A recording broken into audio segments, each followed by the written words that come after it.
Cash flow and the 36 other financial metrics. This is chapter 3, how the time value of money will influence your real estate investment decision. While compound interest may initially seem associated with savings accounts and certificates of deposit, its relevance extends far beyond traditional banking realms into domain of real estate. In essence, compound interest serves as a tool for comprehending the fluctuation in the value of an investment over time, a crucial understanding for any real estate investor.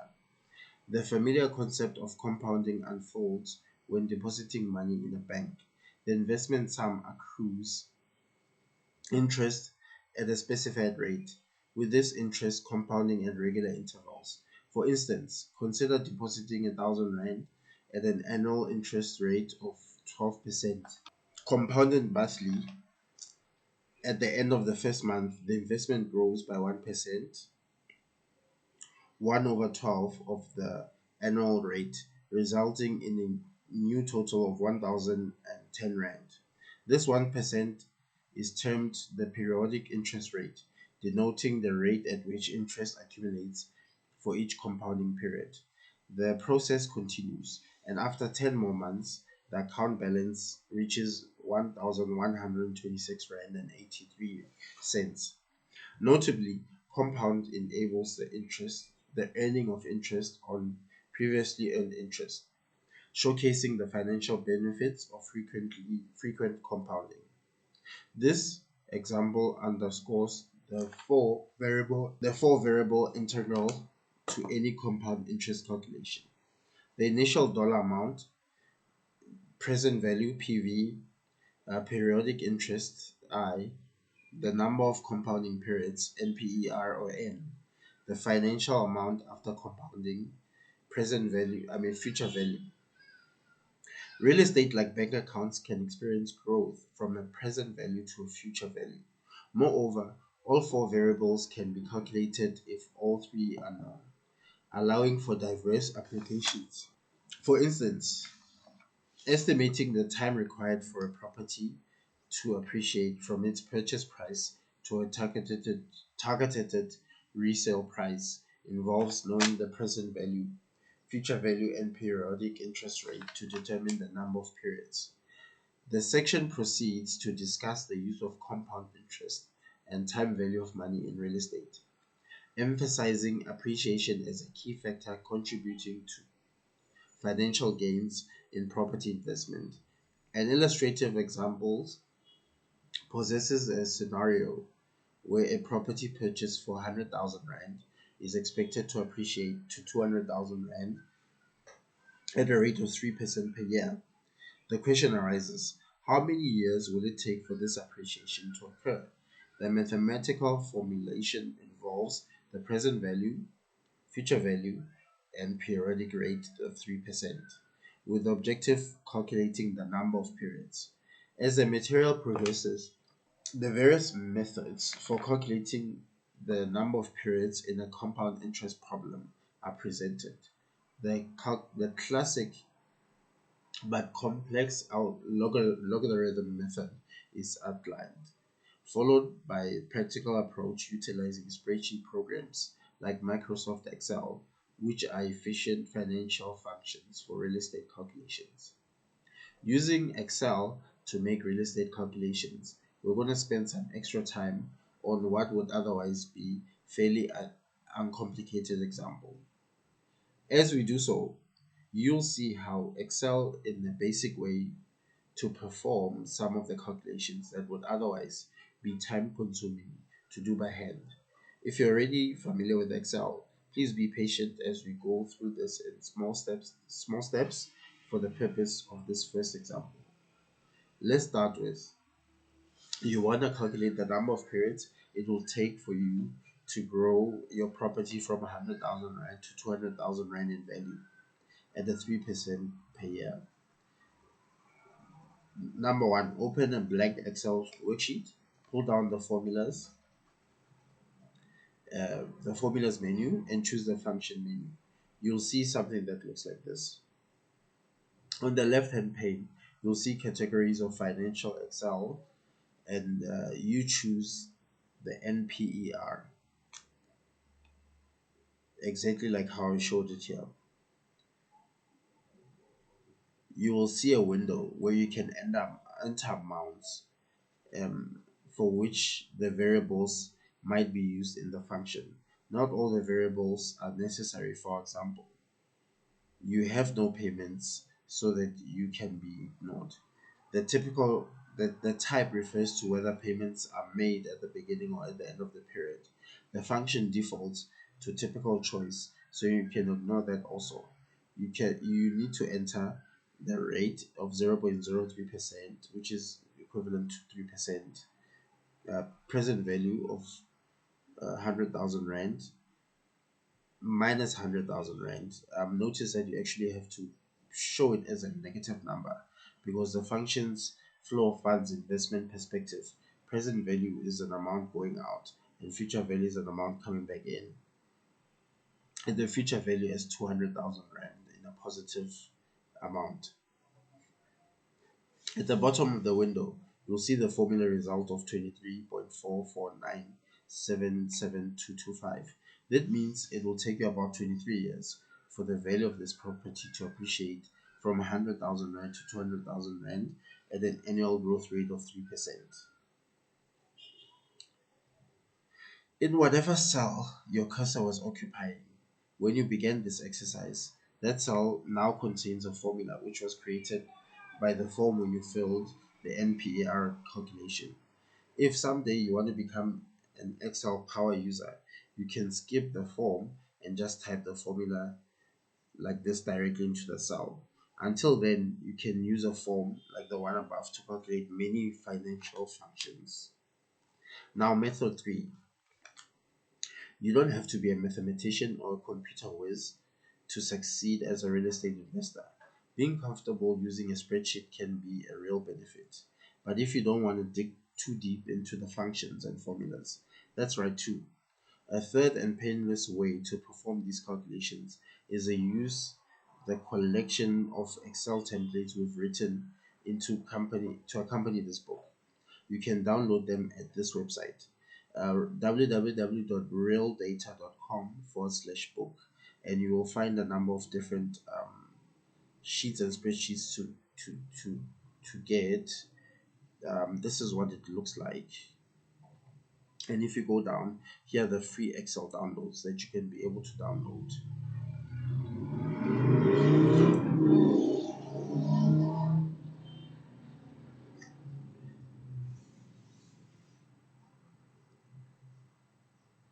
Now, when you open the Excel file for compound interest, you'll find a section where you can calculate the number of periods. If you use the spreadsheet, the task of performing this calculation is really easy. Within the spreadsheet, you'll adopt a basic color code: blue for the known variables, black for the unknown that you want to compute. Enter the present value, periodic rate, and future value. As soon as you do, presto, the number of periods appears. This is what it looks like. What is specifically helpful about using this Excel mode to make calculations is that you can quickly try another what if proposition.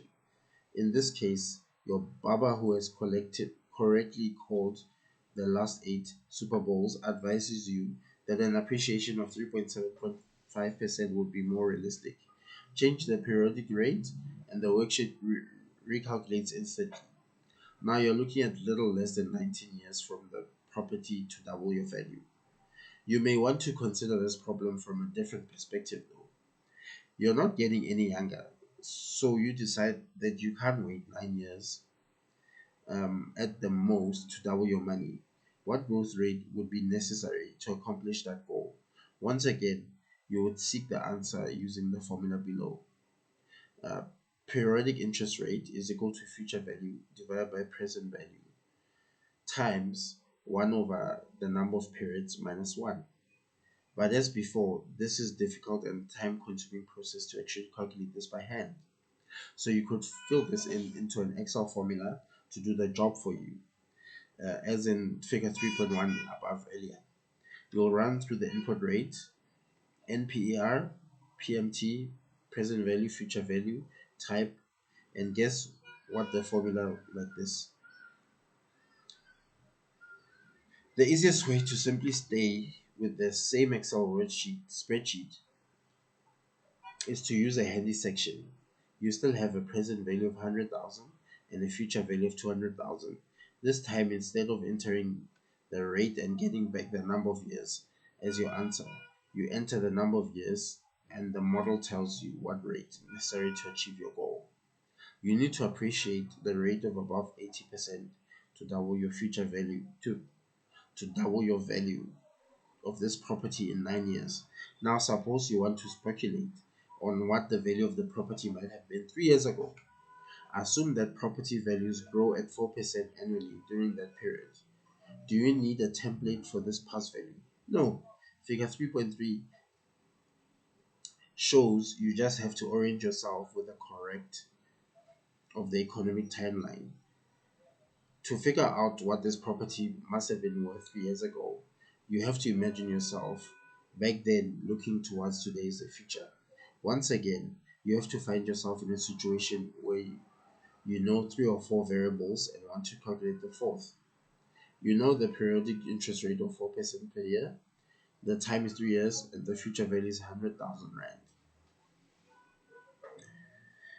Figure 3.3 looks something like this. This is the actual timeline from before up until the present value. You want to calculate the present value.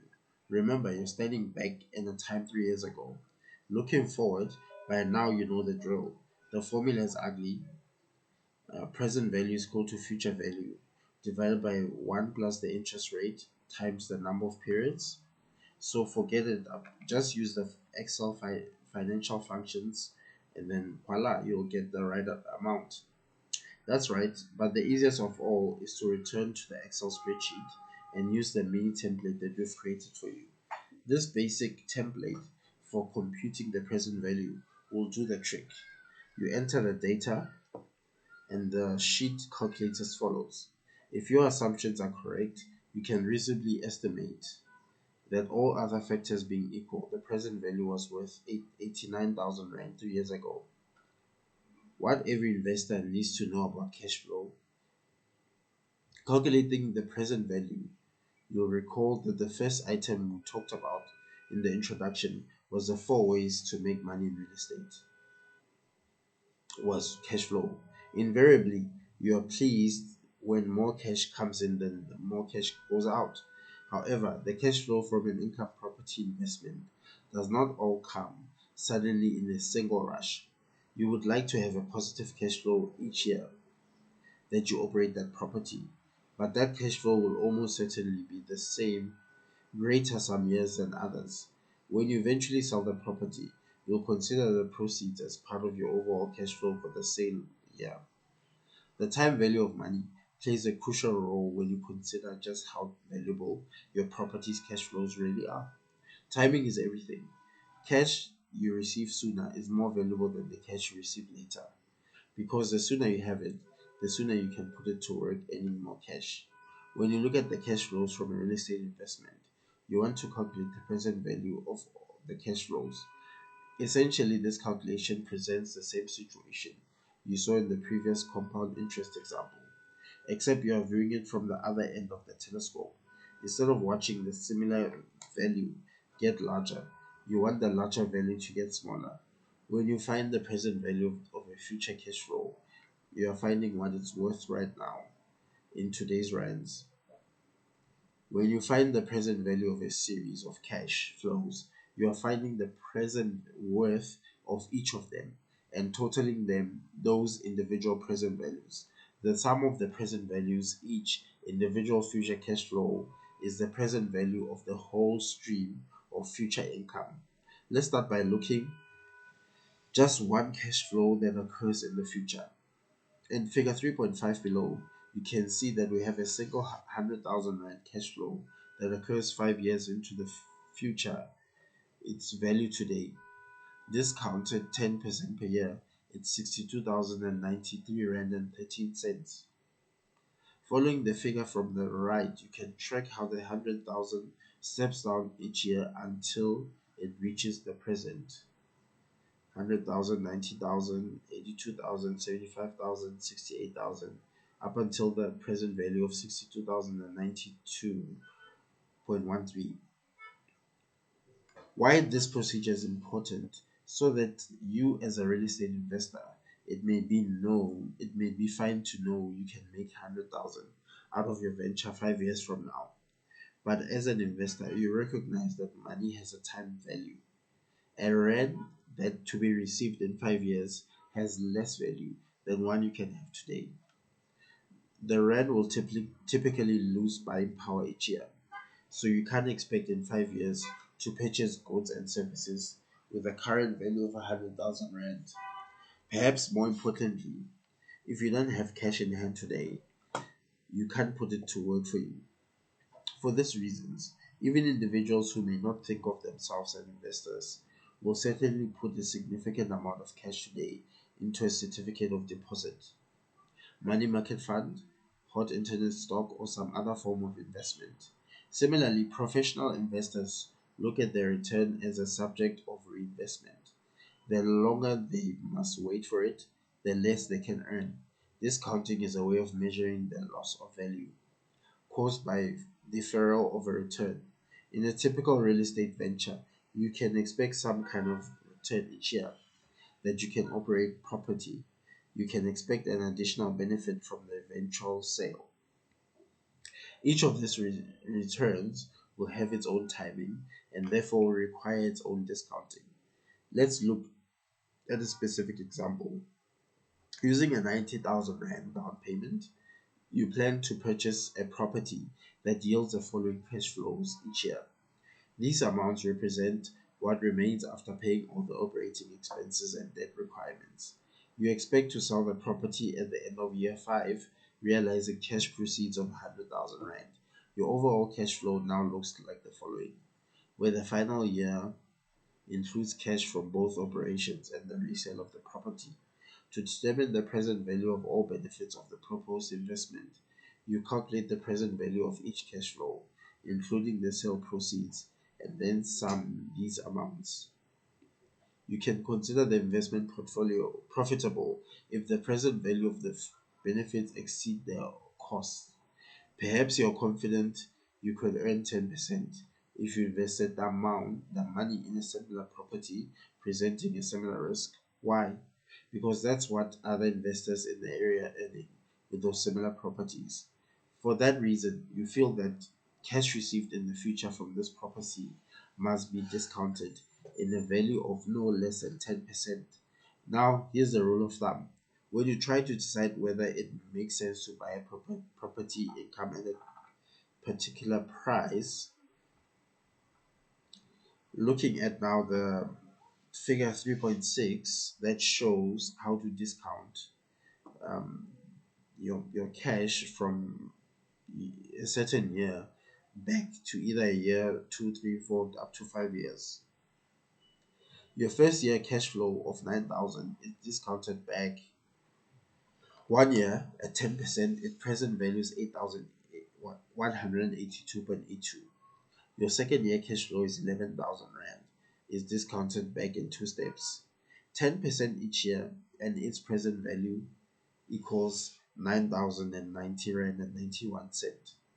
This pattern continues until your final cash flow, which represents both the cash from operating the property and the cash from its resale in the fifth year. You must discount the 115,000 Rand for 5 years at the 10% per year, giving that cash worth 70,000 Rand, 405 and 95 cents today. If you sum the present values of each of these cash flows, you get 105,856 and 47. Assuming your discount rate of 10% is reasonable, you can think of this sum as the value today of this property expected future benefits. What does this figure tell you about the merits of this property as an investment? Don't expect this calculation or any other single measure to give you a simple and definitive good deal or bad deal answer. You need to look at each of the measurement as part of a larger picture. Just apply your judgment to determine if the deal makes sense to you. Keep in mind that the present value represents present worth of all future benefits. If that is so, then you should compare the present value to what it costs you, namely the cash required to purchase the property. You find that the value of what to expect to receive of 105,000 Rand 856 and 47 cents is greater than what you had to invest of 19,000 Rand to get it. As a successful developer once told me, you can't lose money making a profit. The difference between these two is called net present value. In this case, net present value of 15,856.47. Now here's a rule of thumb. Whenever net present value is greater than zero, it means that the discounted value of the future cash flows is greater than your original cash flow investment. Translation: your rate of return is actually higher than the discounted rate you used. How do you perform this kind of discounted cash flow analysis? Once again, there's a hard way and an easy way. The hard way begins with any one of the methods discussed previously for calculating present value. Then do the following. Number one, use the method to figure out the present value of each of the cash flows. Number two, subtract the present value add those present values up to get the present value of all the cash flows combined. Subtract the initial investment to get the net NPV. The easiest way to use the spreadsheet, like the one called net present value, available to download. Use a model built in Excel function called NPV. This function allows you to specify a period discounted in a range of spreadsheet locations for the cash flows. The first location is discounted once at a periodic rate, the second location is discounted twice, and so on. Because your initial investment occurs on day one, you don't want to discount the number. So you use NPV function to discount just cash flows and then subtract the initial investment, as you did in the preceding example. After you enter the data as shown, you find that the answer is the same as the one earlier in the computation templates. Now, what if capabilities are now at your disposal? For example, suppose you discover that 10% is not suitable discount rate to use for properties in your area, and you need to refigure these cash flows at a 12% rate. By simply changing the discount rate to 12%, you can determine that your income stream has an NPV of only 8,188 Rand if discounted at that rate. Evaluating leases, you can use your discounting skills for yet another type of analysis, just as you might be interested in the present value of the income stream from an entire property. You may also be interested in the present value of the income from an individual lease. Why would you want to determine the value of a lease? First of all, a lease is an asset, something of value, much like a promissory note. It can be useful to know what it's worth because you may want at some point to sell your rights under a lease. In order to raise immediate cash, for the example, you might want to try to sell the right to collect the payments due under any lease you currently own.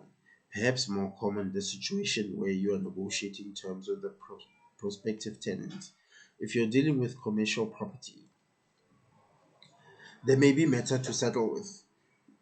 You need to agree not only on the initial rent amount and the length of the lease, but also on the rate and timing of the rent increases, and on the amount and timing of other payments such as tenants' contribution to real estate taxes, utilities, and insurance. The lease proposals you make or receive could involve a number of possible combinations of these variables. The value in finding present worth of a lease really lies in the ability it gives you to compare the lease proposal. Keep in mind the theme of this chapter, the time value of money. As the owner of a property, you may be able to seal the deal with the tenant by agreeing to a lease that provides for a small rent increase each year rather than just one. Much larger increases that kicks in at a large later time. A quick discounted cash flow analysis of the lease payments may be able to show you that the concession that convinces the tenant to sign on the dotted line really costs you little or nothing in discounted rents. However, how does this calculation differ from what you've already done? First, it's common practice when evaluating a property to annualize the cash flows. By that, we mean we look at the income of a property and expenses as though they were received and dispersed in a lump sum payments at the end of each year. You know, however, that lease payments are typically made monthly and in advance. When the defining contract, unlike property cash flows, their timing and amount are reasonably predictable. When you evaluate a lease, you can be a bit more precise if you look at the lease's income stream in terms of monthly payments, and doing so is not impractical. One decision you may face with a small commercial property concerns terms from a tenant who's just started in business. Do you want to begin with a low rent to give the tenant a chance to get established and then escalate quickly to make up for the lost time? Or do you want to start off with a high, assuming that you'd better collect as much as you can while the tenant is still solvent? Not to worry about a long term that may never occur. You can use a basic Excel model to analyze such a situation. The model treats each model payment as a periodic cash flow since lease payments are made at the beginning rather than just at the end of the period. It leaves the first payment undiscounted and applies the Excel's NPV function to the remaining payments. It divides the discount rate by 12 so that it's applying a monthly rate to the monthly payments. Suppose you have a prospective tenant for a retail space in your strip shopping center. Your advertised space is 2,000 Rand per month on a 5-year lease beginning in April. The tenant is responsible for the share of the real estate taxes payable in July of each year. This share is 1,000 Rand, and your experience has it that taxes in this location increases. As illustrated, the present value of a lease proposed by a tenant of 91,686, adjusting the monthly rental to 2,000 Rand each year, as originally proposed, entails a new consideration for the tenant's contribution to the property taxes. Remember that the tenant is also obligated to pay a share of property taxes, referred to as expense pass-through. Did you accurately calculate the pass-through for property taxes? Year one is 1,000 Rand, and the subsequent increases of 10% means it's 1,100 Rand for year two, 1,210, 1,331, 1,464, and so forth. Taxes are payable in July, the fourth month of the lease, given the lease starts in April. In 4 months, you need to modify the amount to include combined rents and taxes.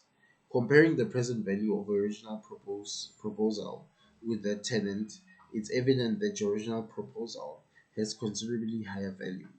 Thus, you must decide whether you are willing to accept a decrease in expected cash flow from this lease. As a landlord, you need to weigh whether that's better to accept the offer, make a counter offer, or wait for the potentially better proposition. In this scenario, you can quickly evaluate various counter proposals. Consider a 5-year rent option and utilize the model to assess this scenario. Ensure to incorporate the property tax pass-throughs into month 4 of each year. The result shows that the present value of the first and fifth alternatives are nearly identical to your proposed original lease. The second and fourth options have higher values, while the third has a lower value. This analysis highlights the significant benefits of crunching numbers in a real estate deal. Each of these five options might be more appealing to your startup tenant compared to your original proposal, as each offers a significant concession in the first year. Four of the five options provide a break in the second year as well. Only option B would cost any real money. Options 2 and 4 would actually exceed your initial expectation. A brief exploration of present value calculations has provided with four alternative ways to make this deal work. We can continue to adjust these rent amounts and explore other variables, searching for alternative ways to make the deal feasible. Perhaps you might consider breaking the tax payments into two installments or foregoing it altogether in the first year. Alternatively, you could experiment with different combinations of rental amounts. Whatever you choose, the ease with which you can explore and comprehend your options will significantly contribute to making well informed decisions. Now, with the mortgage calculations, one of the life's few certainties, in addition to death and taxes, is that you should buy real estate whenever possible with other people's money. The other people may be banks, insurance companies, private lenders, or property sellers themselves. Just avoid lenders who disperse funds from the trunks of their cars. The money is loaned most often in form of mortgage. An interest-bearing note is secured by the property and repaid typically in equal monthly installments. Because mortgage financing is an integral part of real estate investing, there are probably no calculations performed more often than those that pertain to such financing. It's a rare transaction that doesn't cause you to ask, what will it take to service the debt? How much interest will I pay? How much will I owe them when I sell? The typical amortized mortgage is structured as something called ordinary annuity, that a series of regular equal amounts dispersed at the end of each payment period. Four variables are involved in any mortgage calculations: the present value, principal amount, periodic interest rate I, number of payment periods NPV, and the payment amount. You can calculate the monthly amount payment using a mathematical formula that is about a yard and a half long. Let's take the liberty of assuming that you'd rather go directly to simpler methods. First, turn to Appendix A in the back of the book where you'll find the first few pages called Monthly Mortgage. You can go to www.reddelta.com/book where you will find the sheet for mortgage payments. Say you're applying for a mortgage of 200,000 rand for 30 years at a 5 or 5.5% um, rate. That's 5.625 for a fractionally challenged. Find the column for the interest rate at 5.625 and follow it down for the row of 30 years. There you see 0.007575656. That is the monthly payment amount for 1 rand at 5.625% for 30 years. Multiply the total rands amount by the mortgage by this factor to calculate the monthly payment. 200,000 rand times 0.00575656 is 1,151.31. Now, as a rule of thumb, sometimes you need to make a quick estimate without the benefit of a calculator. Look up the factor and move up the decimal point 4 places to the right so that you are dealing with mortgages in tens of thousands, or move it 5 places to hundreds of thousands. In preceding example, the factor becomes 575.656 per 100,000. For 200,000, double 575, you make a quick estimate of 1150. Try another example. You want to borrow 127.65 at 6% for 25 years. What is the monthly payment? This time we'll find the right page in the table by yourself. Come back when you're ready.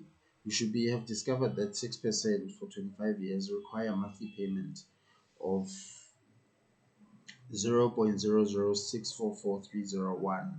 That is 1,001 for 127,650 is 822.45. Once again, Excel has a function for computing each of the variables. So you will find that a spreadsheet is the fastest and easier way to perform mortgage calculations, just as you saw in the compound interest calculations earlier. If you know three of the mortgage variables, you can calculate the fourth. Let's use an Excel model. As you can see, you have four variables: N, number of payment periods, interest I, payment period, present value. Suppose you want to find the monthly payment amount needed to amortize 100,000 rand loan at 9% per year for 25 years. You want to answer the payment correct to be correct monthly amount, then it's necessary for you to express the number of payment periods and the periodic interest rate at monthly amounts. Similarly, if you are seeking the quarterly payment, you would have to express N as the number of quarters and the interest as the quarterly rate. To solve the problem, you will enter 300 under N. This is the number of payments you'd make in 25 years. You can also type 25 times 12, and Excel will act as a calculator, placing the product of these two numbers in an active cell. If your annual interest rate is 9%, you must divide 9% by 12 at the monthly rate, and so forth to calculate the amount for the loan. Anyway, guys, that's it for today.